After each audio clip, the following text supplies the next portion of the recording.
J'ai un message ce soir que j'ai appelé la séparation dans la moisson. Alors que c'est bien sûr très biblique, mais c'est un message qui est en train réellement de se passer actuellement et que beaucoup vivent. Je suis entouré d'amis qui sont des serviteurs de Dieu, que je ne nommerai pas, mais proches, et qui sont tous vivent des secousses impressionnantes parce qu'ils voient des amis de 15 ans, des filles spirituelles, des enfants spirituels qui les quittent, qui les mordent, qui se retournent contre eux, qui brisent des liens brutalement. Et ça engendre énormément de souffrance pour eux. Et j'en ai partout autour de moi. Et puis quand vous voyez ça, je les appelle, puis je vois qu'ils sont broyés en miettes. Puis j'y passe aussi, puis d'autres y passent. Et je pense que parmi vous, il y en a peut-être qui vivent ça aussi. Est-ce qu'il y en a qui vivent ça parmi vous? Levez la main. Levez la main. Ça va s'accentuer parce que ce sont les temps. Ce sont les temps de Dieu. Mais le message que je vais vous partager, c'est un message qui paraîtra peut-être dur au départ. Mais vous allez voir que c'est encore et encore et encore l'amour de Dieu qui sort. Mais l'amour de Dieu, il est aussi, considère à la fois, c'est Paul qui dit ça en Romains 11, considère à la fois la bonté et la sévérité de Dieu. Et nous avons des églises où on a choisi de ne considérer que la bonté de Dieu, où il n'y a plus de crainte de Dieu. Ça s'appelle apostasie. C'est parce que si on n'a aucune sainte crainte de Dieu, c'est qu'on n'a pas le vrai Dieu. C'est qu'on ne connaît pas le vrai Dieu. Et Dieu va ramener une sainte crainte dans son Église à travers ce qu'il va faire. Ça va être très secoué et secouant. Alors, il y a quelque temps, il y a très très longtemps que je lisais un verset que je n'arrivais pas vraiment à comprendre. Je vais le lire. Apocalypse 22, 11. Que celui qui est injuste soit encore injuste. Que celui qui est souillé se souille encore. Que le juste pratique encore la justice. Et que celui qui est saint se sanctifie encore. Donc le Seigneur, mais je comprenais très bien la deuxième partie. Parce qu'il nous est dit partout qu'on doit se sanctifier, que l'épouse se prépare, qu'elle doit se sanctifier, qu'on doit tous se sanctifier. Ça nous est dit, sans la sanctification, nul ne verra le Seigneur. La sanctification, ce n'est pas un changement extérieur, hein, c'est une mise à part du monde. Se sépare vraiment du monde pour être avec le Seigneur, même si on est dans le monde, comme a dit Jésus. Ils sont dans le monde, mais ils ne sont pas du monde. C'est-à-dire qu'on ne doit pas avoir la mentalité du monde. C'est pas du tout la même chose. Mais on est des ambassadeurs de Christ dans le monde. Si on est des vrais enfants de Dieu. Puis on commence par être enfant, puis on devient fils, et puis on devient des pères. D'accord ?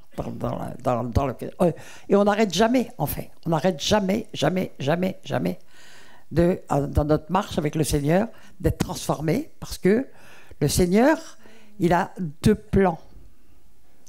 Et la plupart des gens restent au premier plan. C'est le salut. Mais l'objectif de Dieu, c'est pas seulement le salut. Et c'est écrit en Ephésiens 4, entre autres. Nous rendre à la stature parfaite de Christ. Parce que Dieu veut, rien de souillé n'entrera dans le royaume. C'est écrit. Rien. Les yeux de Dieu sont trop purs pour voir le mal. Il est dit des choses comme ça. Le salaire du péché, c'est la mort. Et puis, nous, on a eu un petit évangile bien sympathique. Mais Dieu comprendra, mais Dieu connaît ça, etc. Un évangile, je peux vous en parler parce que je l'ai vu arriver, cet évangile. Et il a flanqué l'apostasie partout. Mais le Seigneur, il est en train d'agir avec puissance parce qu'il va remettre son Église debout, d'aplomb. Et c'est lui qui bâtit son Église. Là, on a eu des églises d'hommes, bâties par des hommes, et pour le plaisir des hommes, pour les intérêts des hommes. Et quelquefois, ils ont très bien commencé, mais ils se font prendre dans le piège. Parce que les gens aiment ça. Comme dit de Timothée 4, car il viendra un temps où les hommes ne voudront plus entendre la saine doctrine, mais ils se donneront une foule de docteurs qui leur diront des choses qui sont agréables à entendre. Waouh! Apostasie. Apostasie. Et il est bien dit, les gens se donneront. C'est-à-dire qu'ils courent après les gens qui leur servent un petit évangile bien tranquille, qui ne dérange pas leur conscience, qui ne les abîme pas, mais qui leur donne un sentiment de bien-être. Aller au Club Med, ça fait le même effet. Ok. Alors, la deuxième partie, je la comprenais très bien, puisque ça nous est dit. Mais la première partie, je trouvais que c'était d'une dureté, que celui qui est injuste soit encore plus injuste, que celui qui est souillé soit encore plus souillé. Et je ne comprenais pas. Je ne comprenais pas. Et puis, j'ai eu une révélation il y a un certain temps, mais je ne vais pas vous le donner tout de suite, ce que le Seigneur m'a montré. Parce que c'est encore quelque chose de l'amour de Dieu. Mais c'est en train de se passer. Et ça va se passer partout au milieu de nous, parce que les temps sont là. D'accord ? Et nous comprendrons pourquoi Dieu l'a fait, et il l'a averti de plusieurs manières dans la Bible. Et il nous a donné des exemples. Alors, on est actuellement dans une forme de maelstrom pour beaucoup. Il y en a beaucoup qui se sentent un peu dans un maelstrom là en ce moment, en ayant l'impression que toutes les choses vont à toute vitesse, que tout autour d'eux va dans tous les sens, qu'il n'y a plus rien qui tient debout, que les gens se retournent contre vous, on perd les amis, tout d'un coup dans notre église, il y a tout qui se divise, ce n'est que le début.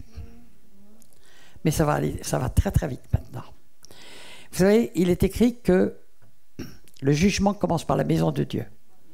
Le jugement est en train de tomber sur la maison de Dieu. Donc ne vous étonnez pas d'être dans un temps particulièrement dur. Les jugements de Dieu, les gens ne veulent pas en entendre parler. Pourtant, toute la Bible nous parle des jugements de Dieu. Il nous l'a montré pour Israël.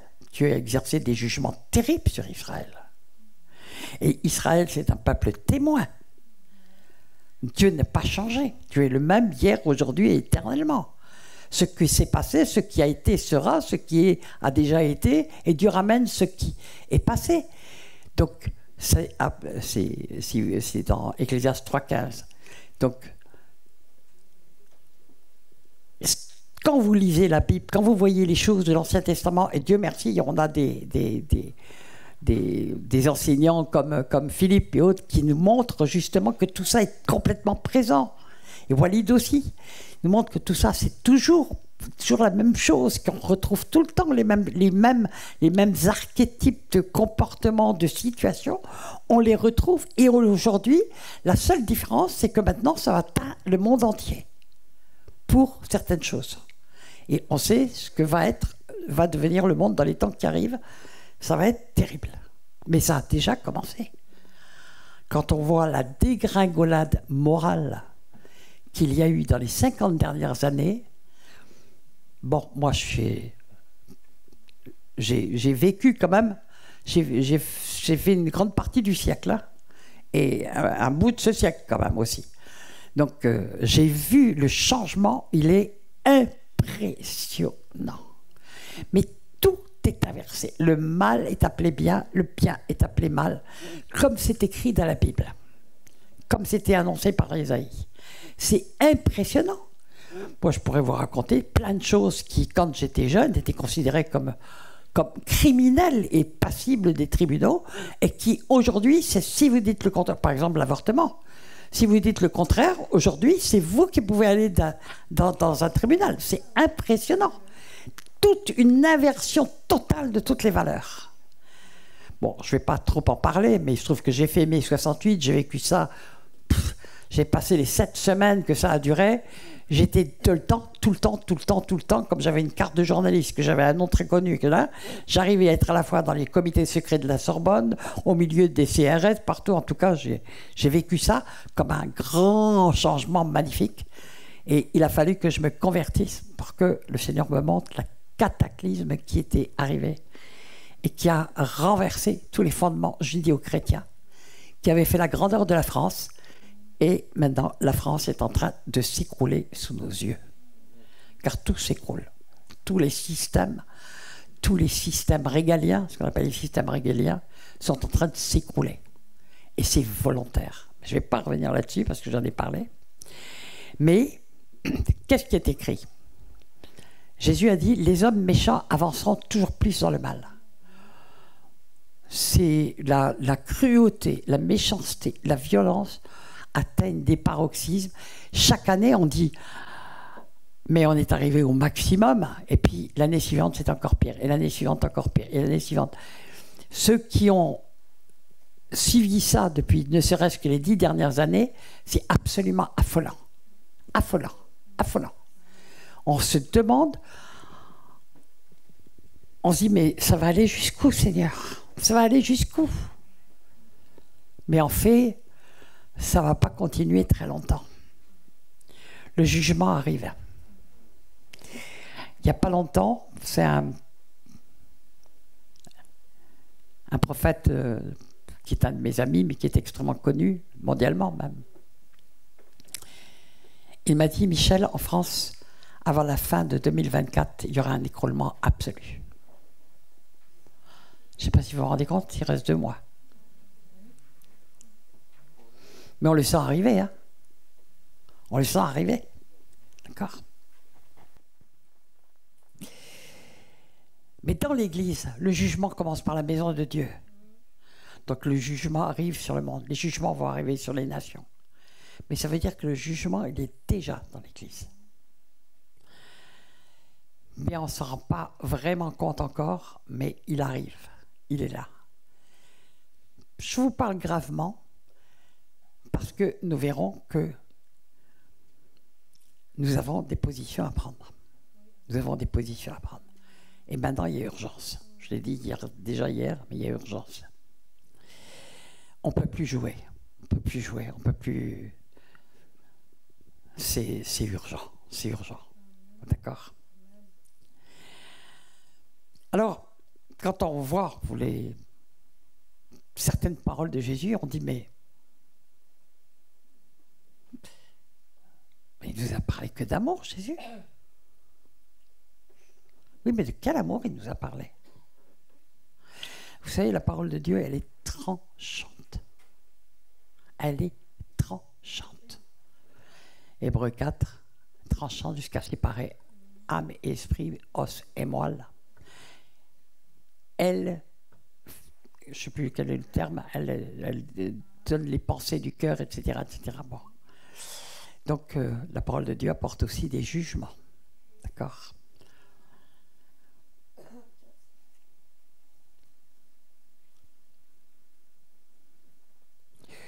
On en voit un qui a vécu quelque chose comme ça.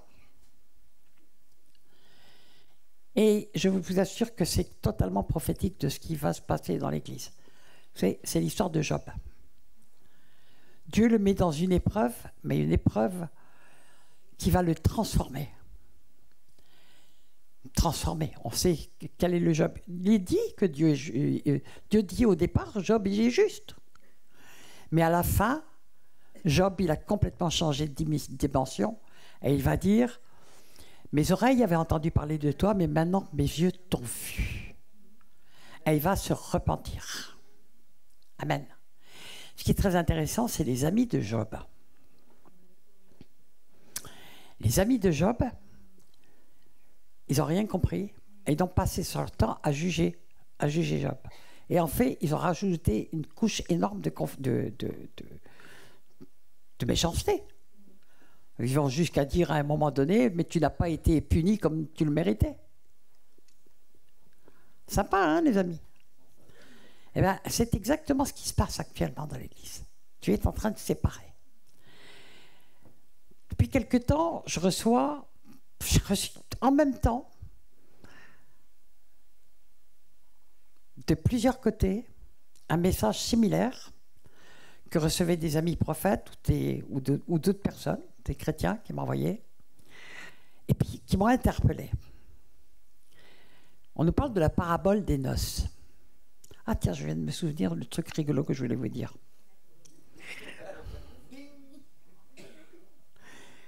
Je verrai si je le mets comme ça, histoire de respirer un petit peu de trucs drôles. La parabole des noces. L'épouse s'est préparée. Ok. Tous les chrétiens pensent qu'ils vont faire partie de l'épouse. Mais moi, je lis que dans la parabole des noces qu'a raconté Jésus, il y a les amis, il y a les invités. Les invités ne sont pas l'épouse. On parle des amis de l'époux. C'est pas l'épouse.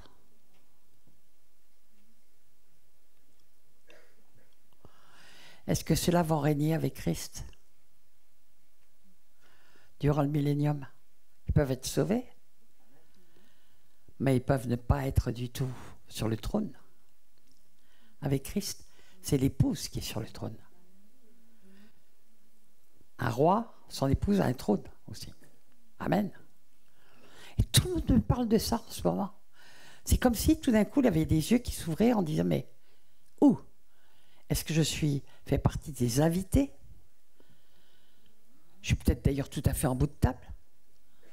Est-ce que je fais partie des amis? Ou est-ce que je fais partie de l'épouse?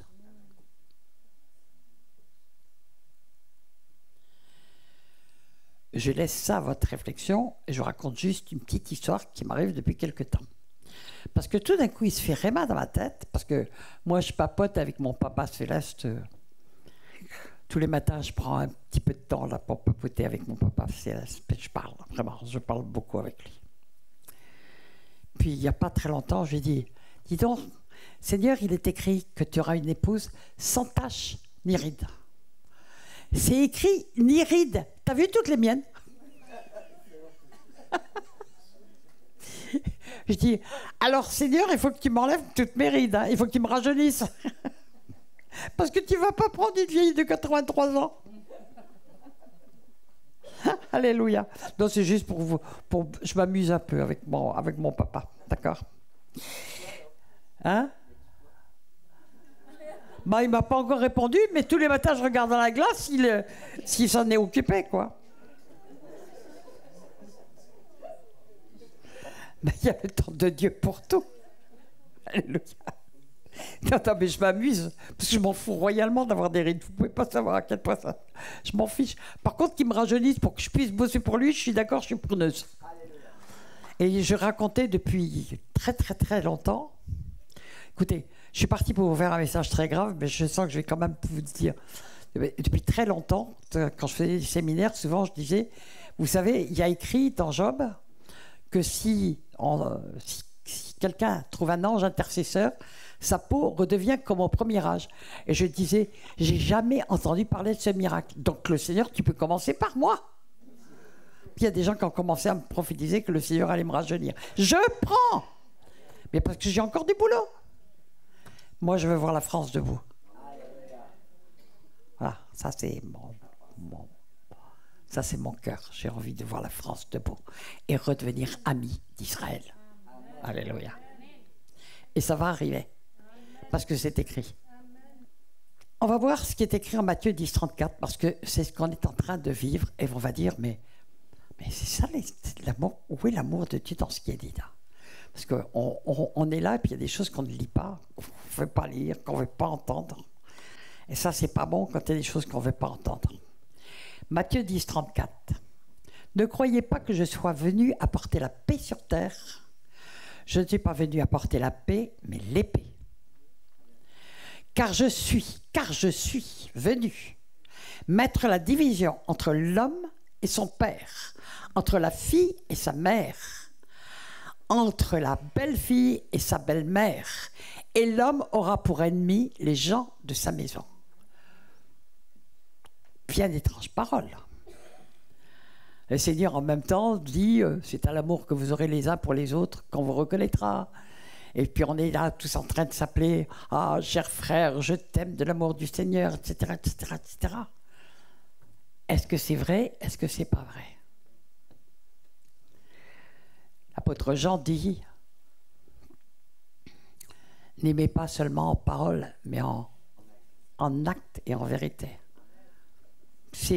Vous savez, quand on est... bon, je l'ai vécu, hein, ça, donc je sais. Mais je dis qu'un serviteur de Dieu, la chose à laquelle il peut reconnaître très vite, c'est qu'il est obligé de changer son répertoire tous les ans. Avant, on avait des répertoires de papier, il fallait toujours changer. Mais quand on est tout le temps victime de calomnies, etc., etc., etc., c'est impressionnant. Ce qu'on voit, c'est qu'on voit les vrais amis. Et en réalité, on s'aperçoit qu'on a très peu de vrais amis. Très peu de vrais frères et sœurs. Et on se dit, mais où est l'Église? Est-ce que c'est cette Église où on porte des gentils petits masques? Attendez, mais je vais être un peu dur, hein, là. Mais je vois les choses telles qu'elles sont. Est-ce que c'est cette Église qui va devenir l'épouse du Seigneur? Cette Église où il y a un amour factice? Comme des clubs, on se fait des bisous. Les francs-maçons aussi se serrent la main, ils se font des bisous.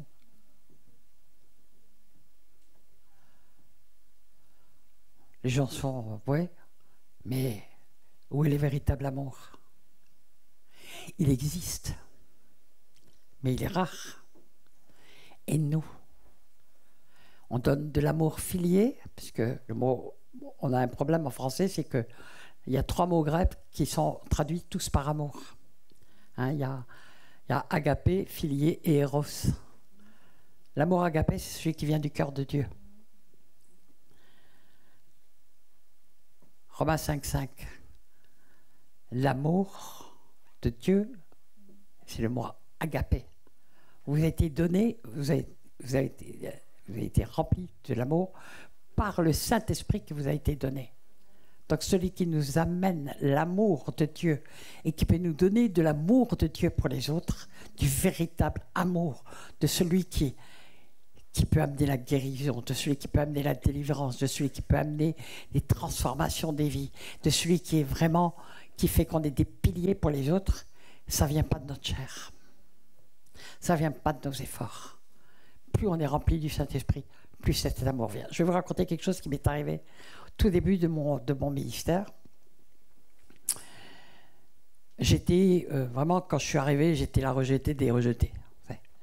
J'avais connu que le rejet dans ma vie. Et puis j'étais suicidaire en plus quand je me suis converti. Et puis le Seigneur m'a rattrapé, puis il m'a renvoyé très très très vite. En 13 mois, j'étais dans le ministère plein temps. Et j'étais envoyé un peu partout dans le monde. Mais je n'étais pas guérie. J'étais encore une femme brisée, une femme cassée, meurtrie. Ça ne m'empêchait pas d'être en même temps remplie de joie, parce que j'avais rencontré le Seigneur d'une manière très, très forte, extraordinaire, qui m'avait transformé. C'était vraiment quelque chose d'extraordinaire, ma conversion. C'est la conversion de Saul. Bam, par terre, et puis tu rencontres Jésus, et puis tu es transformé, tu es une nouvelle créature, et tu pars tout de suite. Mais j'avais besoin aussi de beaucoup de guérison, de l'âme. J'avais plus de 50 ans, et c'était 50 ans de souffrance que j'avais derrière moi. 50 ans de souffrance. Et j'étais toujours en train de dire, Seigneur, mais comment fais-tu que j'aime les gens alors que j'ai jamais reçu d'amour? Et je n'avais jamais reçu d'amour véritable. Même depuis ma toute enfance, j'étais rejeté. Bon. Je savais même pas ce que c'était. Et je cherchais, toute ma vie, j'avais cherché l'amour et je ne l'avais jamais trouvé. Et puis tout d'un coup, je rencontre celui qui est amour. Mais j'étais encore toute cassée. D'ailleurs, des gens avaient compris parce que même une dizaine d'années après que je sois dans le ministère, un jour, il y a des gens qui m'ont amené en Suisse à Hérisson. Parce que j'étais du style t'approches pas de moi, je pique. Tellement j'avais été blessé dans ma vie. Et j'étais là, je disais, Seigneur, mais comment je peux donner de l'amour? Je ne peux donner que ce que j'ai reçu. J'en ai jamais reçu. Et puis, quand Dieu veut nous parler, il est vraiment merveilleux. Donc je suis en Suisse, j'étais autour de Genève, et puis je vais dans une église à Aunay, et puis j'exerce, je fais des trucs, et puis tout à fait à la fin, il y a une femme qui s'approche de moi et me dit « Oh, Michel, mais tu es rempli d'amour. » Et je lui ai dit « Mais... » Non, je ne lui ai pas dit. J'ai pensé très fortement, elle est complètement folle, celle-là. Mais complètement folle. Je vais dans une deuxième église le lendemain à Genève, parce qu'à l'époque, c'était le début du ministère, donc j'allais d'église en église. J'arrive dans une autre église, il y a une autre personne, une autre femme qui arrive en disant « Mais Michel, mais tu es enveloppé d'amour, mais que d'amour quand tu pries pour les gens. » Je dis « Deux folles. » Et le troisième jour, j'ai compris. Parce que j'étais en train de prier pour quelqu'un, et tout d'un coup, je me suis senti enveloppé de Christ. Et j'ai dit, mais c'est lui qui aime. C'est pas ma chair qui peut aimer et savoir aimer. C'est Christ en moi qui aime. Plus on va être rempli de l'Esprit de Dieu, plus notre amour va venir d'en haut. Amen. Alors, c'est quelque chose qu'on trouve un peu difficilement maintenant dans l'Église. Peut-être que ça a toujours été le cas, mais en tout cas, on est... Donc, voilà ce que Jésus dit. Et Jésus ajoute. Donc, je termine, j'avais dit, et l'homme aura pour ennemi les gens de sa maison, c'est-à-dire les plus proches, qui se retournent contre lui. Alors, tout à l'heure, notre sœur parlait de ce qui se passait dans l'islam. Oh, mon Dieu, quand les gens dans des anciens musulmans se convertissent, souvent ils sont obligés de se sauver par peur tout simplement d'être tués. Hein. Tout simplement. C'est très très dur, très dur. Et je peux vous dire qu'ils sont courageux. Hein. Courageux, mais ils sont inébranlables. Amen. Et Jésus ajoute, celui qui aime son père ou sa mère plus que moi n'est pas digne de moi, et celui qui aime son fils ou sa fille plus que moi n'est pas digne de moi.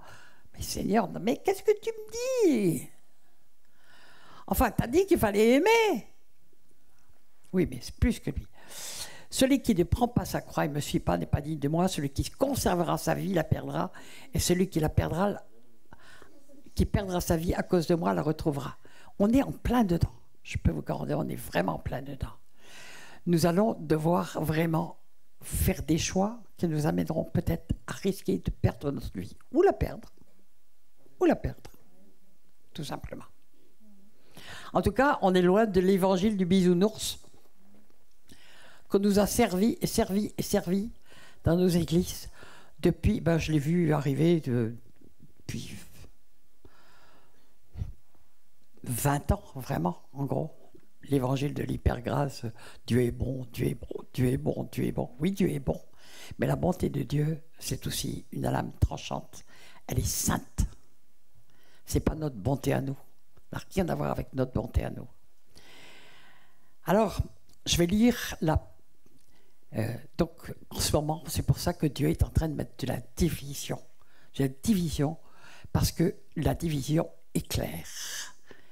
Éclaire qui est qui. Et quelquefois nous éclaire nous-mêmes. On le verra tout à l'heure. Ou demain, plutôt. Je vais lire un peu la parabole de la moisson, parce qu'on y arrive. Mais dedans, vous allez voir qu'il y a des sacrées bonnes nouvelles. Là. Jésus il a toujours utilisé beaucoup de paraboles pour expliquer des choses. Et souvent, il commence par ses enseignements par « Le royaume des cieux est semblable à... » Et puis, il y a plein de paraboles qui suivent, donc qui sont très profondes et pas toujours très faciles à comprendre tout de suite. Mais là, on va lire celle du bon gré et de l'ivraie, parce qu'elle est très simple, celle-ci, à comprendre. Alors, on va lire Matthieu 13. Il leur proposa une autre parabole, donc il en a donné plusieurs avant. Et on nous parle du champ de blé qui est semé, et puis, or, pendant que les gens dormaient, son ennemi survint, donc l'ennemi du maître de la moisson, survint. Il sema de l'ivraie au milieu de la blé et du blé, il s'en alla. Bon, tout ça, facile à comprendre. Quand la tige poussa et produisit l'épi, alors l'ivraie apparut aussi. Les serviteurs du maître vinrent lui dire « Seigneur, n'est-ce pas du bon grain que tu as semé dans ton champ? D'où vient donc qu'il y a de l'ivraie ?» Il leur dit « C'est un ennemi qui a fait cela. » Bon, alors les serviteurs, très logiquement, disent « Veux-tu donc que nous allions l'enlever ?» Et Jésus répondit « Non, en enlevant l'ivraie, vous risquez d'arracher le blé en même temps. Laissez-les donc pousser ensemble jusqu'à la moisson. » Je peux vous dire que sur le plan agricole, c'est une folie. S'il y a de l'ivraie, on l'attache tout de suite pour que le blé puisse pousser tranquillement. D'accord? Et le Seigneur, il dit quelque chose qui n'est pas du tout normal. Il dit, laissez-les croître ensemble. Parce que le Seigneur, il a toujours un plan au-dessus de nos plans. Et au temps de la moisson, je dirais aux moissonneurs, enlevez d'abord l'ivraie, liez-la en botte pour la brûler. Wow. Quant au blé, ramassez-le pour le rentrer dans mon grenier. D'accord? Alors donc l'ivraie, elle ressemble au blé. Au départ, il ressemble au blé. Tout le monde se ressemble. Et puis, bien sûr, il est en train de parler de son peuple, de l'Église. C'est clair. D'accord? Donc ça veut dire qu'il y a un mélange énorme et qu'on ne le voit pas. On ne voit pas les visages. On ne voit pas les changements. Et ça expliquera après ce qui est dit en Apocalypse 22 que j'ai lu au départ. Mais déjà, Dieu avait dit à travers Malachie 3, quelque chose qui je n'ai pas compris pendant très longtemps, puis j'ai vraiment compris après, au fur et à mesure que je vivais les choses. Il est dit, on verra de nouveau la différence. Donc, ça veut dire qu'on ne la voyait plus.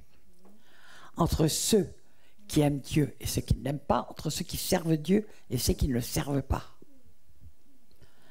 Donc ça va arriver. C'est du futur. Et on ne voyait pas la différence. C'est comme le blé livré. Au départ, on ne voit pas la différence. Pendant longtemps, je crus que Dieu parlait des païens et des chrétiens, parce que pour moi, tous les chrétiens, ils étaient beaux, super, machin, etc. Bon, j'ai commencé à modérer un peu mes propos au bout d'un certain nombre d'années.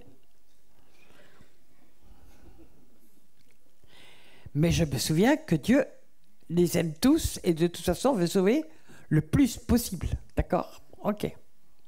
Tous ceux qui voudront être sauvés. Et qui voudront marcher avec le Seigneur. Notre sœur nous parlait tout à l'heure de son chemin de lumière. Jésus il a dit, large est l'avenue qui mène à la perdition, mais étroit est le chemin. Alors il y en a beaucoup qui prennent la porte, mais il faut prendre le chemin après. Et Jésus a dit, celui qui persévérera jusqu'à la fin sera sauvé. La fin d'une chose vaut mieux que son commencement aussi, dit la parole. Donc c'est la persévérance qui fait. Alors, donc je disais, pendant très longtemps, je disais, mais il parle des païens, il parle des chrétiens. Et il parle de l'autre côté des chrétiens. Et puis j'ai compris avec le temps que non, pas du tout, c'était pas ça. Il y a beaucoup de gens qui prétendent servir Dieu, mais qui se servent de Dieu pour se faire une carrière, pour se faire un ministère, pour se faire un nom. Il y en a énormément. Beaucoup. Ça ne veut pas dire que Dieu ne veut pas les sauver, mais ça veut dire que Dieu va leur donner des chocs pour pouvoir les sauver. Parce que Dieu est pour sauver le plus possible. Et puis, ceux qui aiment Dieu et ceux qui ne l'aiment pas. Ben, il y en a qui prétendent aimer Dieu, mais qui ne l'aiment pas. En fait, leur amour, ils se sont souvent fait, comme le dit 2 Corinthiens 11, ils se sont fait un autre Jésus qui leur convient. Ils se sont fait un autre évangile. Ils se sont fait un autre, je parlerai de l'autre évangile parce que je vous montrerai quel est le plus grand ivraie qui est dans l'évangile actuellement et qui a pénétré toutes les églises et qui est une catastrophe, littéralement. Alors,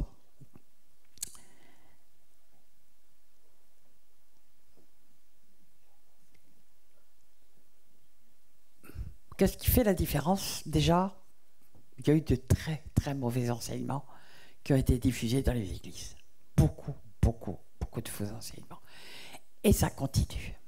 Parce qu'on ne veut surtout pas perdre des membres. Vous savez, à partir du moment où on se met sur le dos des charges pas possibles, où l'église, ce sont des murs, avec un pasteur à la tête qui est salarié, vous me trouvez ça dans la parole, vous n'allez pas le trouver. J'ai rien contre les murs. J'ai rien contre le fait qu'on donne un salaire à un pasteur. Mais si l'église, ça devient les murs,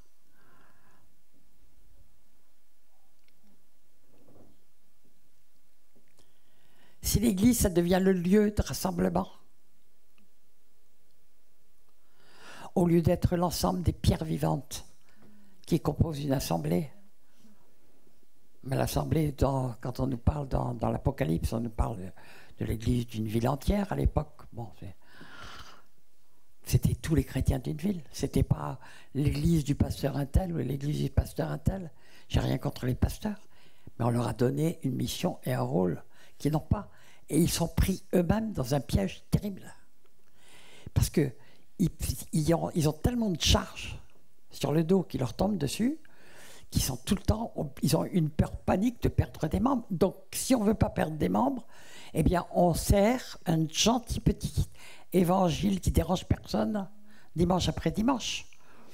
Des prédications de feu type Jean-Baptiste, race de vipère, qui vous a appris à fuir la colère à venir. Vous entendez quelqu'un qui rentre comme ça dans une église et qui dit ça, il est sorti manu militari en moins de temps qu'il n'en faut pour le dire. Et Jésus, race de vipère, hypocrite. Ça, c'était aux pharisiens. Les pharisiens, c'était quand même l'élite d'Israël. Hein. Et puis, ses propres apôtres, ceux qui avaient tout lâché pour le suivre. Race incrédule et perverse. Jusqu'à quand serai-je avec vous? Jusqu'à quand vous supporterez? Non, mais vous vous rendez compte un peu des paroles? Vous ne pouvez plus entendre ça de nulle part maintenant. Pourtant, c'est ce qui a amené les gens à la repentance. Jean-Baptiste, quand il disait « race de vipère, qui vous a appris à fuir la colère à venir ?» La parole nous dit qu'il était en train de préparer le chemin du Seigneur. Il fallait que les gens aient le seul vraie conversion. C'est commence par une conviction de péché.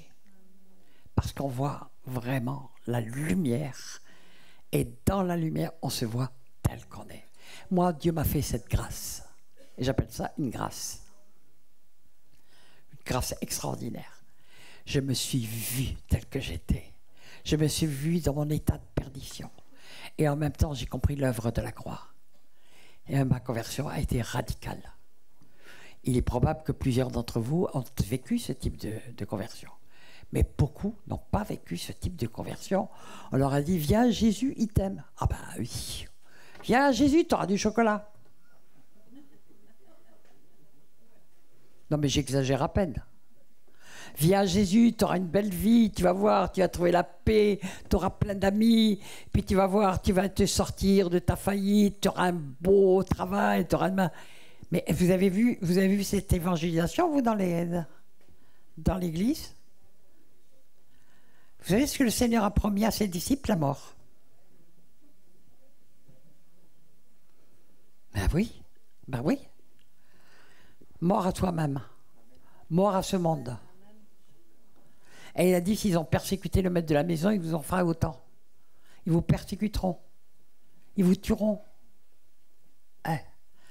Vous savez, il y a quelques jours, j'ai regardé une vidéo que j'ai mise sur mon blog, mais qui va sortir bientôt. C'est l'église souterraine d'Iran. Peut-être que certains l'ont vu. Quand vous voyez, pour pouvoir garder Jésus et marcher dans la foi, ils mettent vraiment leur vie sur l'autel. Mais vraiment leur vie. Et même, j'entendais les femmes qui disaient, nous savons que si nous sommes arrêtés, nous serons violés, ils nous tortureront, mais nous avons aussi donné notre corps au Seigneur, ça lui appartient. Waouh! Et je dis, bien punaise, Seigneur, on en est tellement loin, dans nos gentilles petites contrées. Mais le Seigneur va mettre le feu parce qu'il veut, justement, enfin, que le feu, mettre du feu, feu de son amour, mais aussi le feu de son jugement. Il y a les deux. Il faut accepter les deux. Amen. Alors, on va continuer sur Matthieu 13. Et Jésus dit, avant, ils ont endurci les oreilles, ils ont fermé leurs yeux, de peur qu'ils ne voient de leurs yeux, qu'ils entendent de leurs oreilles, qu'ils ne comprennent de leur cœur, qu'ils ne se convertissent. Convertir, c'est demi-tour complet. Et que je les guérisse. Mais heureux sont vos yeux parce qu'ils voient, et vos oreilles parce qu'elles entendent. Les lettres aux 7 églises se terminent par que celui qui a des oreilles écoute ce que l'Esprit dit aux églises. Aux églises. Donc, le Seigneur montre qu'il y a très peu qui veulent entendre la vérité. Le monde ne veut pas de la vérité, mais est-ce que nos églises veulent de la vérité? Est-ce que nous voulons de la vérité? Est-ce que nous sommes prêts à regarder et à entendre la vérité? Même si elle doit nous déranger, nous terrasser. Mais où est-ce que nous aimons écouter ce qui nous est agréable à entendre? Oui, tu es bon, tu es bon. Oui, tout le monde est d'accord.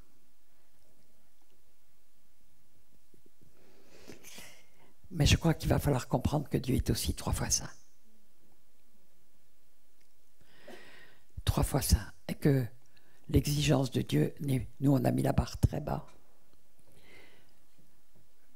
Mais la barre de Dieu, elle est au niveau de Christ. Notre seul modèle, c'est Christ. Alléluia. Pourquoi est-ce qu'ils ne veulent pas? Ils sont devenus des propres justes. J'en ai parlé dernièrement dans un live avec Julie. Propres justes, c'est des gens qui ne se comparent pas à Jésus, mais qui se comparent au prochain. Oui, moi je suis bien. Vous savez, dans Matthieu 18. Waouh, heureusement que je ne suis pas comme ces gens-là qui font ceci, comme cela. Waouh. Puis moi, quand même, je vais à l'église tous les dimanches, j'ai des groupes de prière à la maison, je fais ceci, je fais cela, je donne ma dîme, je donne même des offrandes, je fais ceci, je fais cela. Propre juste. Parce que tu n'as qu'un critère de comparaison, c'est Christ. C'est pas toi-même. C'est parce que tu penses être le bien. Parce que être bon selon Dieu, Jésus a donné une réponse très claire. Il n'y a de bon que Dieu.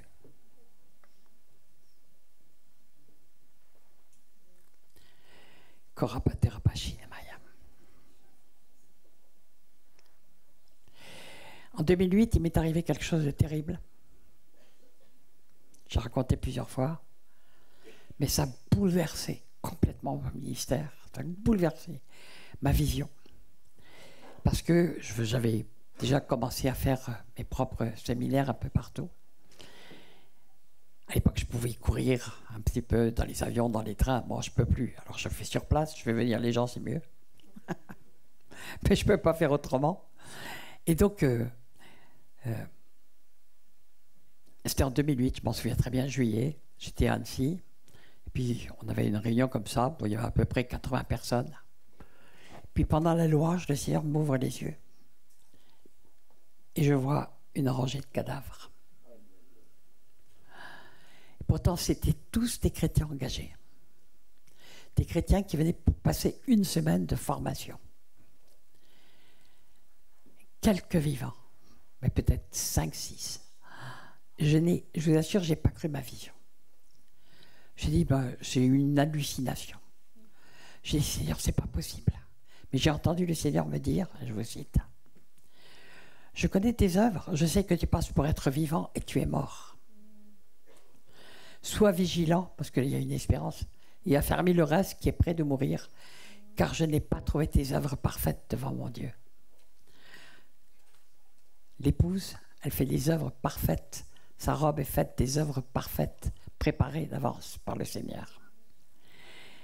Quand j'ai vu ça, je vous assure, ça a été un choc. Mais j'ai vraiment compris que Dieu me parlait et me montrait l'état de son Église. Et là, je suis monté sur l'estrade et j'avais pas commencé ma prédication, J'ai donné l'image telle que. Sur les 80, il y en a une qui s'est sentie visée. Et une personne qui n'était pas convertie.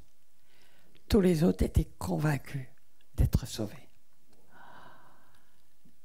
Choc de ma vie. Un mois après, je vais dans une autre église dans la région parisienne. Je restais 3 jours, tout séminaire pendant 3 jours. Tout d'un coup, paf, même vision. Waouh! Je dis, Seigneur, mais c'est pas vrai. Toujours très peu. Il y avait des vivants, mais très peu. Puis après, je vais dans une autre église, le Seigneur me montre la même chose. Et là, j'ai dit, Seigneur, il faut que je change radicalement mes messages. Il faut arrêter de caresser les gens dans le sens du poil, de leur dire que tout va bien grâce au Seigneur. Qu'est-ce que c'est que cet évangile? C'est pas du tout l'évangile, ça. L'évangile de Dieu est tranchant. Rappelez-vous Étienne dans le Saléda. Ce qu'il a dit, ça lui a coûté la vie. Mais il y en a un qui s'est levé, c'est l'apôtre Paul. Jésus n'a pas cessé de dire des choses qui dérangeaient les gens. Et après, quand les apôtres se sont levés, ils ont dit des choses. Est-ce qu'on lit une ligne sur 2 ou est-ce qu'on lit tout? Pourtant, Dieu est amour, mais Dieu est saint, 3 fois saint. Et son épouse sera absolument sainte.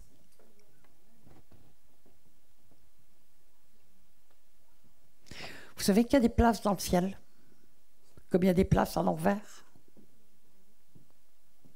Jésus a dit, parce qu'on ne se rend pas compte, souvent on est comme ça, ah ben c'est l'enfer, c'est le ciel. Oui, mais il y a des places plus ou moins chaudes en enfer, puis il y a des places plus ou moins sympas dans le ciel. Elles sont toutes sympas, mais il y a des différences, parce que dans le ciel, il y a ceux qui sont sur le trône, il y a ceux qui sont sous le trône, il y a ceux qui sont sur la mer de glace, il y a ceux qui sont dans les banlieues, parce que ça va être grand.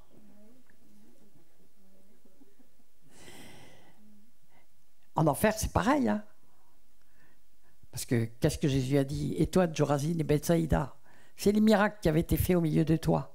Ça avait été fait dans Sodome. Et comment ces villes se seraient repenties. Waouh! Waouh! Waouh! Vous savez ce que Jésus a dit? C'est dans Jean 16, 22. Si je ne leur avais point parlé, ils n'auraient point de péché. Mais maintenant, ils n'ont plus aucune excuse pour leur péché. Donc, plus on connaît la parole de Dieu, plus le Seigneur sera rigoureux avec nous. Je vous ai dit que je n'allais pas vous faire un message qui vous caresse l'oreille. Mais vous savez pourquoi? Parce que je vous aime. Parce qu'il faut arrêter de jouer. Parce que les temps sont là. Ils vont être très durs pour les gens qui ne vont pas être des vrais disciples. Le Seigneur ne nous a pas demandé de faire des croyants. Il n'a pas demandé de faire des gens qui vont toutes les semaines à la messe ou au culte ou au truc. Pas du tout ça. Il nous a demandé de faire des disciples. Quand on voit les exigences que le Seigneur exige, dit, nul ne peut être mon disciple si, nul ne peut être mon disciple si, nul ne peut être mon disciple si. Et on voit le niveau d'exigence. Eh bien, on n'a pas fait de disciples dans les églises. On a fait des croyants. Et le Seigneur veut lever des disciples. Et nous a demandé de lever des disciples. Plus que ça. Il a dit, je vous envoie. Faites des nations les disciples. Pendant très longtemps, je n'ai pas compris. J'ai cru qu'il fallait tout convertir tout le monde. Pas non. Les nations des disciples, c'est tout le... Moi, j'ai vu ça, par exemple, au Congo. J'ai vu le Congo en 20 ans changer d'une manière hallucinante, mais après un brisement terrible. Congo-Kinshasa, Congo-Brazza aussi. Mais tous les ministres, ils prêchaient l'évangile. Moi, j'ai prêché derrière des ministres à Kinshasa. Je rencontrais les femmes des présidents, elles étaient chrétiennes. Les présidents étaient chrétiens avec leur groupe de prière. Et toute la hiérarchie dans l'armée, On parlait de Dieu partout. Vous rentrez dans les magasins, on parle de Dieu partout. Et c'est là, aujourd'hui, ce qui se passe.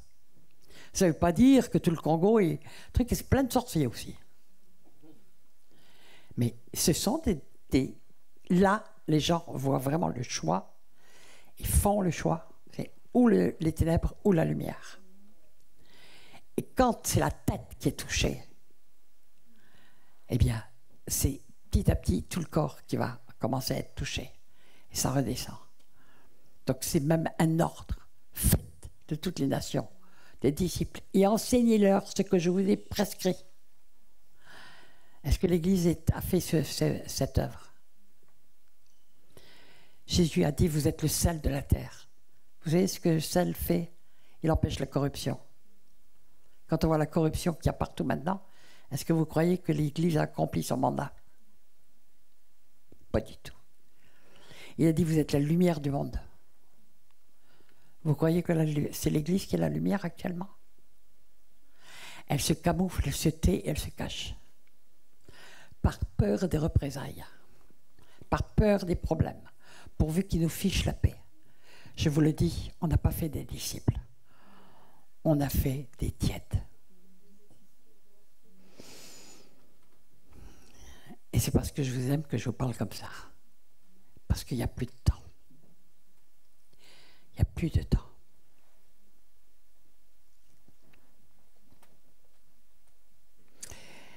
Je vais dire encore, dans la parabole du semeur, le verset 39 qui dit « L'ennemi qu'il a semé, c'est le diable. Le diable, c'est le diviseur. La moisson, c'est la fin du monde. » J'ai une bonne nouvelle. Il y a une grande moisson qui est en train de se préparer et que nous allons voir. Mais ça veut dire que c'est la fin du monde. La moisson, c'est la fin du monde. Il est dit que la gloire de la dernière maison sera plus grande que celle de la première. J'ai envie de voir ça. Je crois que je vais voir ça. Je crois que c'est très proche. Mais ça va passer par un temps terrible, un maelstrom qui va s'emparer de tout qu'on commence à voir arriver, où tout va s'écrouler, le chaos. Mais rappelez-vous ce qui a été dit à Jérémie. Et Dieu me l'a dit en direct plusieurs fois. J'étais appelé pour détruire, arracher, etc. 4 trucs comme ça, avant de pouvoir construire, rebâtir. Il faut tout arracher pour pouvoir rebâtir et reconstruire. On ne peut pas bâtir sur des ruines et de la pourriture, vous savez. Ce qui est pourri, c'est pourri. Amen. De même qu'on enlève l'ivraie pour la jeter au feu, ainsi en sera-t-il à la fin du monde. Donc on parle de temps qui approche.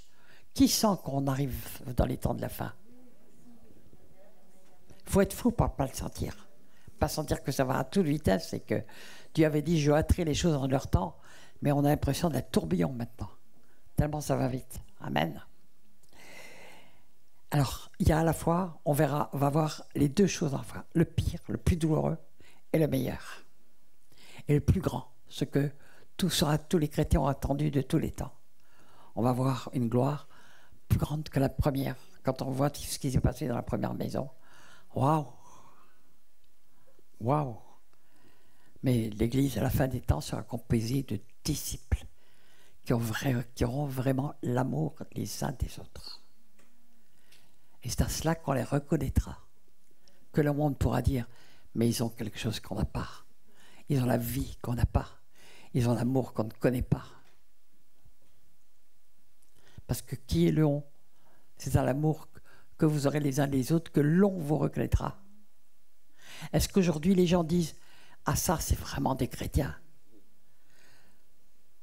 Moi j'ai plutôt entendu beaucoup « C'est ça les chrétiens ». Ben, c'est un contre-témoignage, tout simplement. Qui a envie de faire partie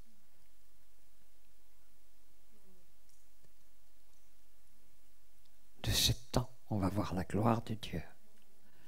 Mais là où il y a la gloire de Dieu, il y a le jugement.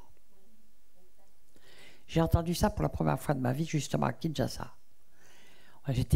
C'était juste l'an 2000, je m'en souviens très bien. On était, je sais pas, 90 000 personnes à peu près. Grand stade. Et il y avait des orateurs qui venaient du monde entier. J'en faisais aussi partie des orateurs et il y a eu des miracles, des miracles, des miracles. On voyait des miracles, comme on ne voit pas en Europe, vous savez. Ils ont des foi d'enfants, on voyait des miracles extraordinaires. Et tout d'un coup, il y a un prophète qui est monté sur l'estrade et qui a dit, là où il y a des miracles, il y a le jugement. Et puis tout d'un coup, il a commencé à dire, il y a encore des sorciers dans cette assemblée. Je vous le dis, si vous ne convertissez pas, vous allez passer dans le jugement. Il avait à peine fini de parler. Qu'on voit tout d'un coup un soldat, parce que comme il y avait des ministres au milieu de nous, il y avait des soldats qui tenaient les portes. On était au stade des Martyrs à Kinshasa. Il y avait des gens qui étaient aux portes, des soldats qui étaient aux portes. Tout d'un coup, on voit arriver un soldat et qui tenait un truc bizarre dans les mains, très bizarre. Et il arrive et il monte sur le podium et il dit, ben voilà, j'étais devant la porte, puis tout d'un coup j'ai senti une masse tomber du ciel. Et il dit, soldat, j'ai eu tellement peur que je me suis sauvé pendant 100 mètres. Au bout de 100 mètres, je me suis souvenu que j'étais soldat. Et donc je suis revenu, c'était drôle. Et puis il dit, je suis revenu et je me suis aperçu que c'était une personne, mais elle était comme une momie à mes pieds. Et il la met comme ça, pratiquement devant mes pieds. Impressionnant. Puis tout d'un coup, on voit deux autres personnes qui arrivent et qui disent, elles portaient aussi quelque chose. Ils disent, on avait quelque chose tombé du ciel. Pareil, une momie. On la dépose aussi à mes pieds. 1 heure. Puis après, ils les ont fait emmener. C'était des sorciers qui voyageaient dans des oiseaux et qui étaient tombés du ciel. Mais comme Dieu est bon, j'ai demandé après, qu'est-ce qui leur est arrivé? Et on dit, ils se sont réveillés environ 2 heures après, et les personnes qui les gardaient étaient chargées de leur dire, vous avez 8 jours maintenant pour vous convertir, sinon vous serez morts dans 8 jours. Avec la gloire, il y a le jugement. Il faut le savoir. Donc on peut demander la gloire, mais demandons en même temps la sainteté et la sanctification. Demandons en même temps un changement complet et radical de nos cœurs, parce que nous avons à faire un choix entre le monde et le royaume. On ne peut pas avoir un pied des deux côtés, on ne peut pas boiter des deux côtés.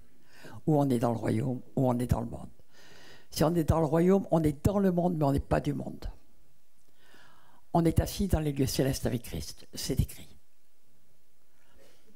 Donc moi mon verset préféré que je cite souvent, celui qui s'attache au Seigneur ne fait qu'un avec son esprit. Alléluia. On ne fait qu'un avec son esprit. Si on aime vraiment le Seigneur, on ne fait qu'un avec son esprit. Amen. Alléluia. Karamashimaya. Alors, sachons entendre Dieu, parce que Jésus a dit, mes brebis entendent ma voix et elles me suivent. Combien de chrétiens entendent la voix du Seigneur? Combien la reconnaissent? Mes brebis reconnaissent ma voix. Comment on reconnaît une voix? Parce qu'on la connaît. Dieu parle tantôt d'une manière, tantôt d'une autre, mais quand il nous parle, on sait que c'est lui. Et on lui obéit, parce qu'on sait qu'il nous aime et que ce qu'il veut pour nous, c'est le meilleur.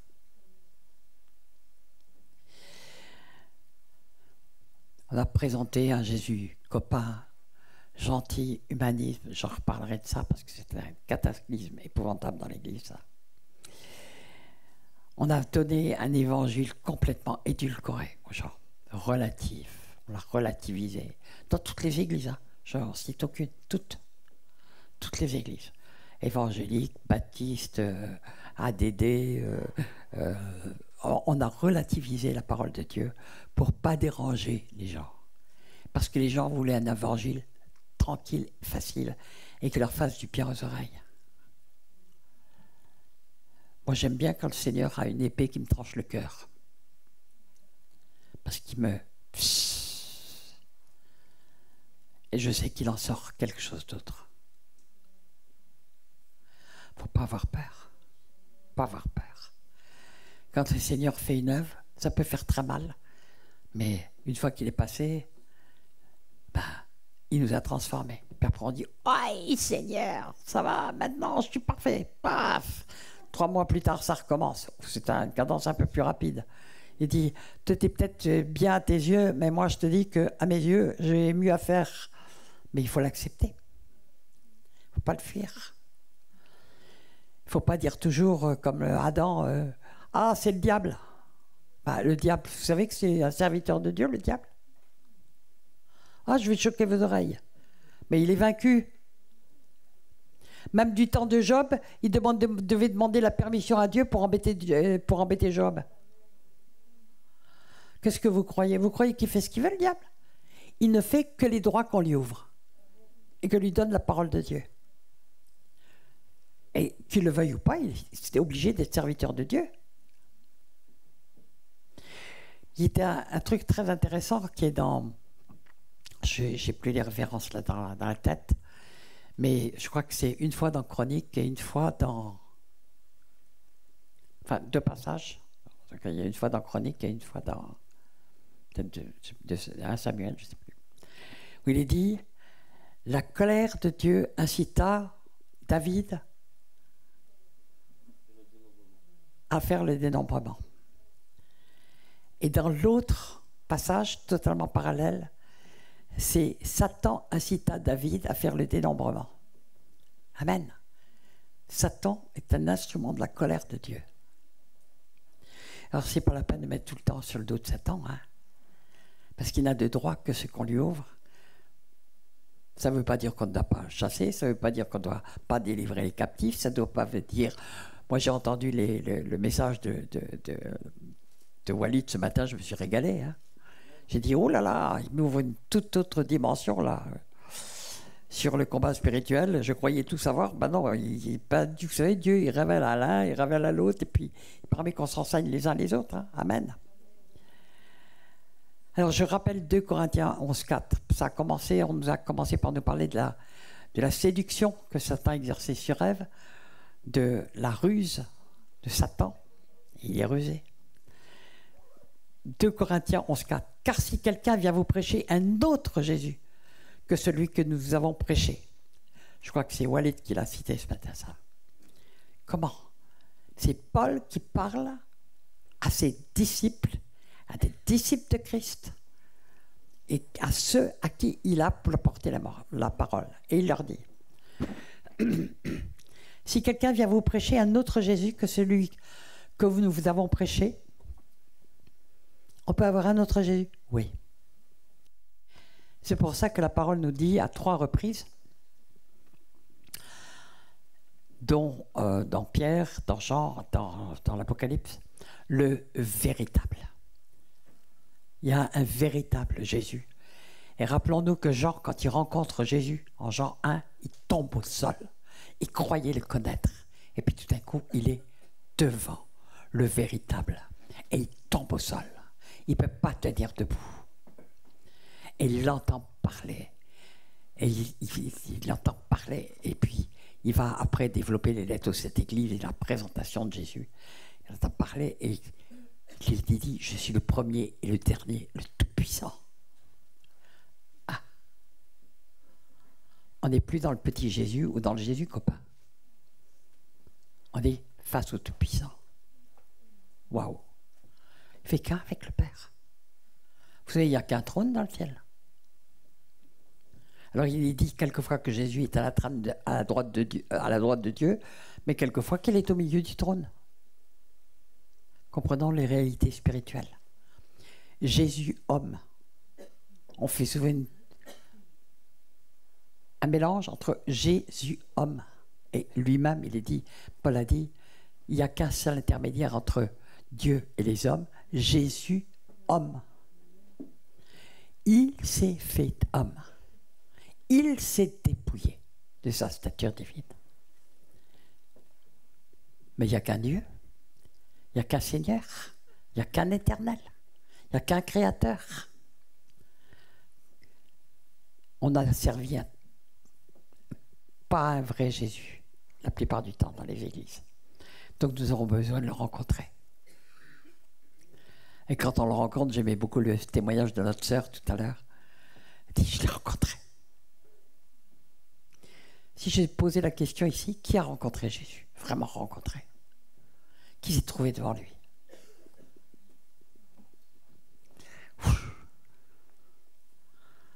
Mais il se laisse rencontrer. Il faut aspirer à la rencontrer. Yes.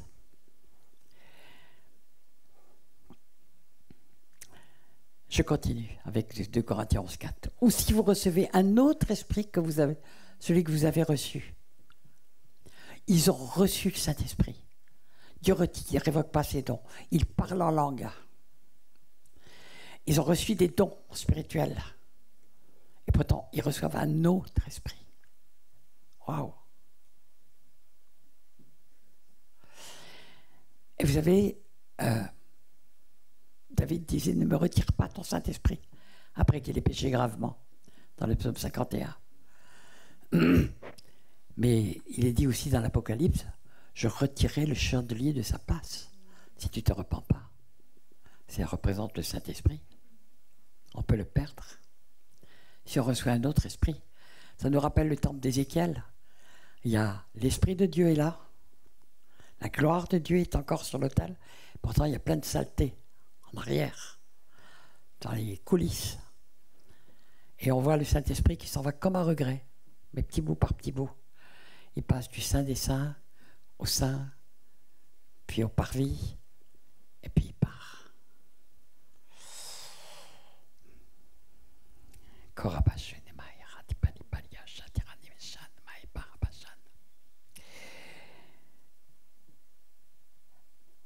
Et après, et si vous recevez un autre évangile que celui que vous avez embrassé, et Paul dit une chose terrible, vous le recevez fort bien.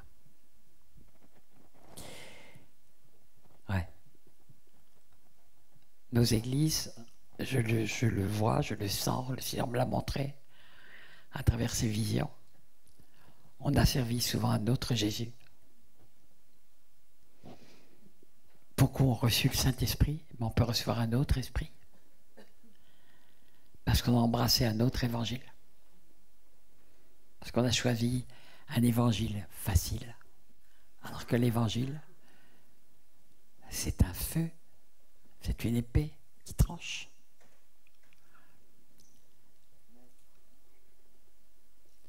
De chacun d'entre vous, un disciple.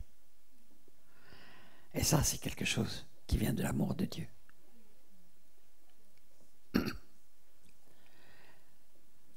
Romains 11 dit considérer à la fois la bonté et la sévérité de Dieu. Ça va ensemble. Et si on veut lire que la moitié de la Bible, parce que le reste nous dérange, quand on lit qu'une phrase sur 2, on a un autre évangile. Si on veut lire que ce qui fait agréable à entendre, mais en fait toute la Bible est mais absolument merveilleuse. Même quand Dieu est sévère, il nous montre combien il est pur, combien il veut des enfants qui le ressemblent, qui ressemblent à Christ. Je vais m'arrêter ce soir parce que ce que j'ai sur le cœur très fort, depuis ce matin, depuis plusieurs jours, c'est qu'il n'y a plus de temps et qu'il faut vraiment faire un choix.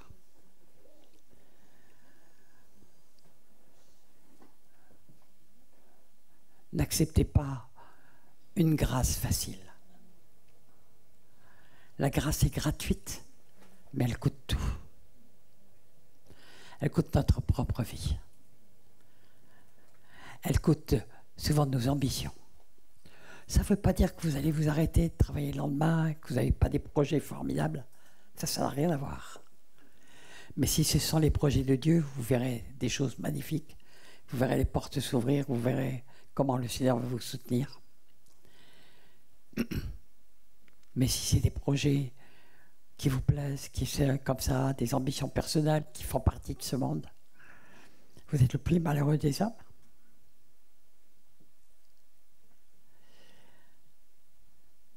Je sais qu'il y a des disciples parmi vous. Il y a même des disciples de longue date. Il y a des disciples de tout fraîche date. En Luc 10, Jésus choisit 70 nouveaux disciples et il les envoya. À peine disciples envoyés. Bon, il a fait ça avec moi. Et Dieu sait qu'il y avait encore du bazar à faire. Et puis il n'a pas fini. Il n'a jamais fini en fait, le Seigneur.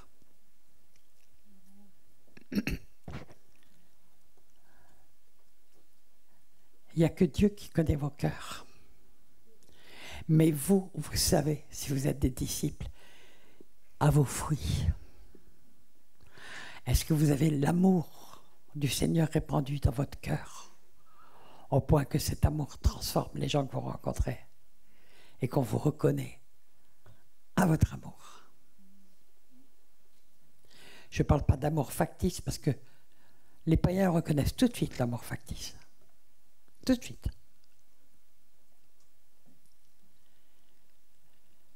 On va prendre un petit temps. Je vous parle très très sérieusement parce qu'il n'y a plus de temps, parce que je sais qu'il va y avoir un écroulement total et que seuls les disciples pourront tenir debout. Parce qu'ils n'attendront rien du monde et qu'ils auront une confiance absolue dans le Seigneur, qui sont dans la main de Christ et qui ne mettent pas leur vie sur terre de grande importance. Ils n'ont pas aimé leur vie jusqu'au point de craindre la mort, c'est écrit en Apocalypse 12. Et Jésus l'a dit, celui qui craindra pour sa vie la perdra, mais celui qui la perdra à cause de moi la retrouvera. Amen. Ça aussi, si vous avez peur de la mort, vous avez peur, si vous avez tellement peur pour votre vie sur terre, vous pouvez dire oui, mais pour mes enfants, bien sûr, normal. Mais si le Seigneur vous amène, vous enlève, croyez-moi qu'il s'occupera de vos enfants.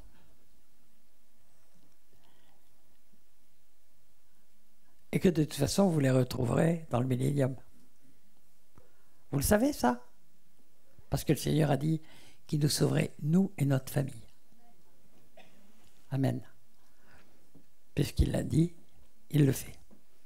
Amen. Est-ce que tu pourrais prendre un chant? Pendant ce chant, je voudrais que qu'on prenne le temps, tous, de se mettre devant le Seigneur. Je n'ai pas fini mon message, je le terminerai demain. Mais je sais que c'est ce soir que le Seigneur veut que je fasse un appel particulier. Est-ce que tu veux vraiment devenir un disciple de Christ, quel que soit le prix? Mais tu ne le regretteras jamais. Quel que soit le prix. Quand tu es un vrai disciple, tu n'as pas envie de retourner en arrière. Tu n'as pas envie.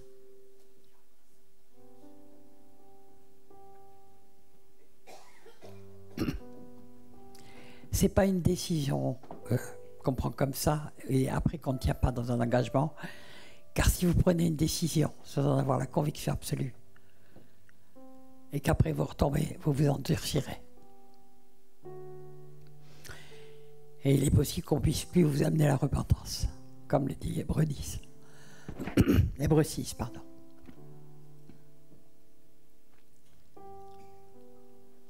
Donc je parle d'une décision très sérieuse. Je parle d'une décision de fin des temps. De quel côté tu veux être? Être un citoyen du ciel, un ambassadeur de Christ, quitte à y perdre la vie, mais ça peut commencer par perdre tous tes amis, perdre toutes tes relations, parce que les ténèbres ont horreur de la lumière, on l'a déjà dit.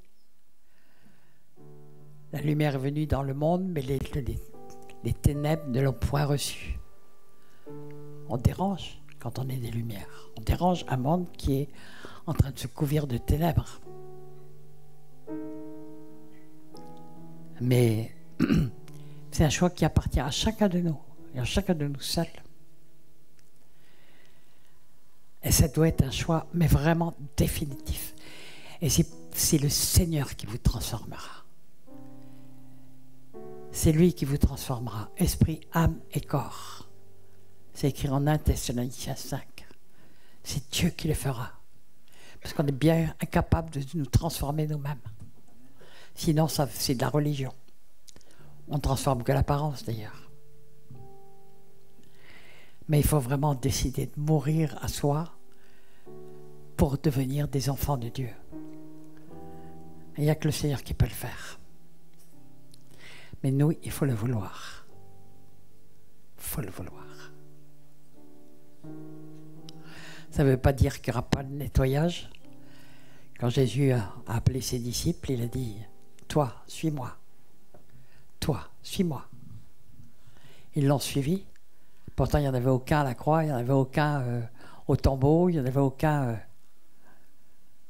Mais le Seigneur les a transformés. Puis entre-temps, il y a eu la Pentecôte et le baptême de l'Esprit. Baptême de feu.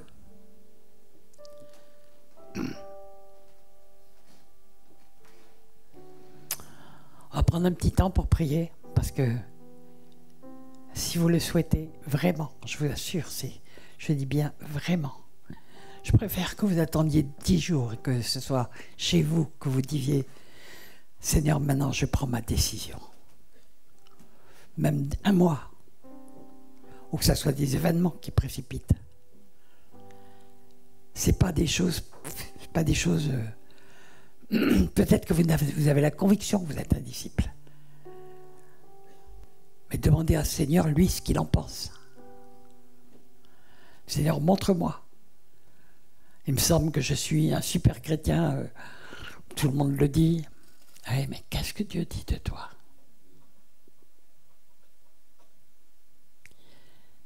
Après les visions que le Seigneur m'avait données, quand je vois l'état de l'Église aujourd'hui, quand je vois qu'elle est ni le sel de la terre, ni la lumière du monde, ça veut dire que l'Église, pour le moment, a raté sa mission. Mais Dieu va permettre qu'une véritable Église se lève. Il y aura beaucoup de jeunes dedans. Et il y a déjà, dans beaucoup de pays, des réveils remarquables. Parce que l'enjeu, il est quand même magnifique. On aura l'occasion de parler aussi de l'enjeu. Mais de toute façon, l'enjeu, c'est incommensurable. Pas seulement toute l'éternité, ça c'est l'enjeu, c'est toute l'éternité, mais même ici, dans ce monde, le fait d'être disciple de Christ, quel que soit le prix à payer, on ne lâcherait jamais la place. Jamais.